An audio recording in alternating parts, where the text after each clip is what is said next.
Ngā Iwi, or Mokai Patea Services Trust, is a collective of 4 iwi who have come together to empower whānau through transformational wānanga, encouraging them to dream big for today and for future generations.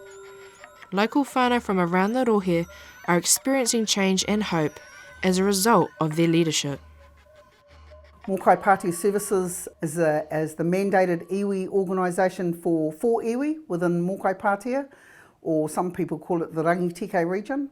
Our mandated iwi are Ngāti Whiti Kaupeka, Ngāti Tamakōpiri, Ngāti Ohuake and Ngāti Hauati. Our mission statement for this organisation is Kia tū Mokai Patea, is about the empowerment of our whānau in whatever way, shape or form that is about for them to become healthier, wealthier, wiser and be in charge of their journey in life.